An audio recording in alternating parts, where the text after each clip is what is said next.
Bölüm 12. Kim kutsal? Tarih boyunca özellikle dinler tarihi açısından bakılsa oldukça önemli bir mevzudan bahsedeceğiz. Hoş, bizim için çok büyük bir problem değildir ama Hristiyan dünyası için bakırsanız ne kutsaldı ne kutsal değildi derken yüzlerce yıl boyunca Katoliklerle Ortodokslar arasında bitmemiş bir savaş vardır. Zannedersem bugünlerde aynı savaşın bir benzeri acaba bizde de olabilir mi diye yine bir çalışma başlatmışlar. Dolayısıyla bu mevzuyu çok derinlemesine anlatabiliriz ama basitçe şöyle ifade edelim. Kutsal,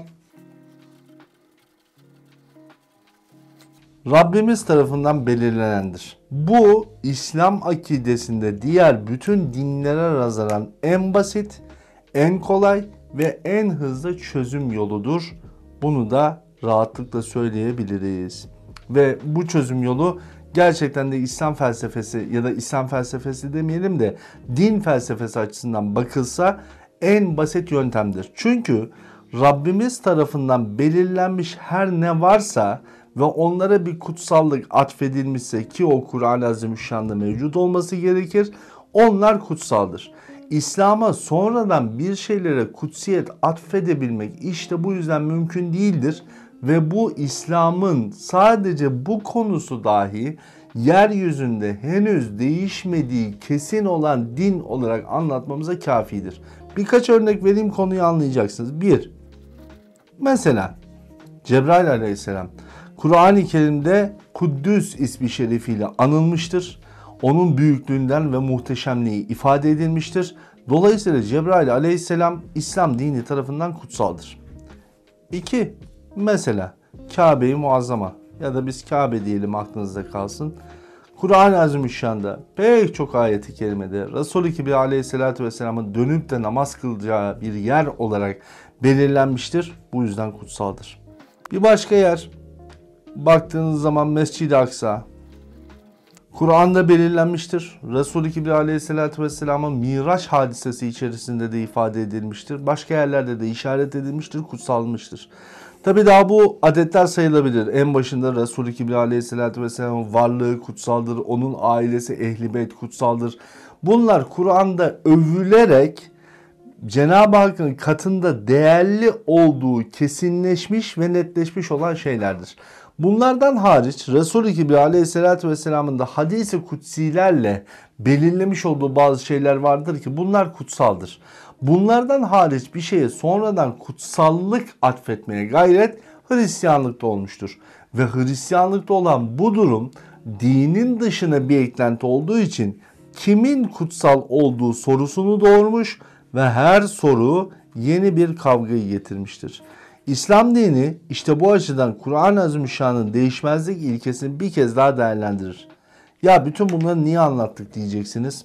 Çok basit bir meseleden ötürü ama çok tehlikeli bir konudan. Bu aralar Muhammed el-Baradai diye bir zat var, biliyorsunuz. Bu zat Uluslararası Atom Ajansı eski başkanı, aynı zamanda Mısır Yüksek Anayasa Mahkemesi Başkanı. İslam dini söyleminin yenilenmesi konusundaki çağrısına bir cevap verdi ve dedi ki Kur'an kutsaldır ancak anlayışımız kutsal değildir. Peki bu anlayış neydi de neye karşı söylendi diyecek olursanız şöyle ifade edelim.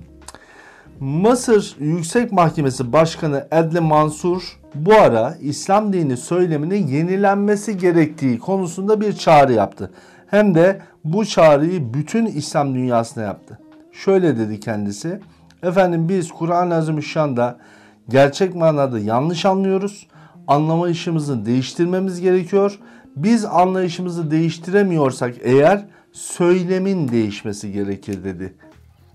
Peki İslam dininin söylemi nedir? Hadis-i şerifler ve Kur'an-ı Azimüşşan. Bunların yenilenmesi talebini sunanlar ne dediler? Efendim dediler, Kur'an-ı Kerim'in söylemlerinin kutsiyetini biz yaşamıyoruz. El-Baradai de onlara çok net bir cevap vermiş. Kur'an kutsaldır ancak anlayışımız kutsal değildir diyerek bir cevap vermiş. Ve Twitter'dan attığı bir cevapta ona dair anlayışımız kutsal değil. Asıl mesele Kur'an'ın yenilenmesi değil. Çağdaş dünyamızda dini doğru anlayabilmek için içtihat ve irfanın birleştirilmesidir demiş. İşte temel meseleyi burada çok açıkça söyleyen kişi ancak Uluslararası Atom Enerjisi Ajansı eski başkanı tarafından yapılmış ki burada El Eser Şeyhi Ahmet Tayyip'in de bu konudaki rolünün mevcut kutuplaşmayı sona erdirmek için gerekli olduğunu söyleyerek bir destek çıktığını da söylemek lazım. Dolayısıyla burada içtihat ve irfan konusu dikkate getirilmiş. Çünkü her iki konuda buna bağdaşıktır. Herhangi bir tanesinin bunlardan hariç olarak bir şeye kutsallık atfedebilmesi mümkün değildir. Kutsal olan bir şeyi de dokunabilmesi, onu değiştirebilmesi, onu ortadan kaldırabilmesi mümkün değildir. Hakikati şöyle beyan etmek lazım. İslam dininde Cenab-ı Hakk'ın Kur'an-ı Azimüşşan'la kutsallığını bizlere hatırlattığı unsurları hatırlatma sebebi nedir diyecek olursanız, kutsal olan bir şey, yani bunlar ve buna benzer olanlar yoruma kapalıdır. Kime, kimseye, kimden geldiğine, içtihadına, irfanına, mertebesine bakılmaz. Cebrail aleyhisselam, Kabe-i Muazzama, Mescid-i Aksa bu ve buna benzer. Kur'an'da kutsal olay beyan edilmiş hususlar üzerinde hiç kimsenin bir değişikliğe gidebilme hakkı yoktur. Bu hakkı kendilerinde görebilmelerinin neden olduğunu soracak olursanız, temelde geriye dönüp bunların Hristiyan dünya ile ne kadar yakın olup olmadığınıza bakacaksınız. Çünkü ancak Hristiyanlar kutsallarını değiştirmişlerdir. Bugün de İslam dünyası içerisinde İslam hakikati olan Kur'an-ı Azimüşşan ve hadis-i şerifleri güncelleme gayretine girenler unutmasınlar ki onların arkalarında var olan Hristiyanlar bir gün onları yarı yolda bırakırlar. Onlar da bu toplumun içinde çırılçıplak kalabilirler. Ve onlar çırılçıplak kaldıkları gün bu millet de onların bir kez daha hain olduklarını görmek durumuyla karşı karşıya kalabilir.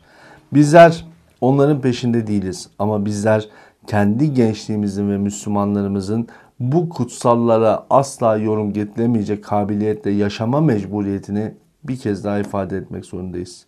Hadi kalın sağlıcakla.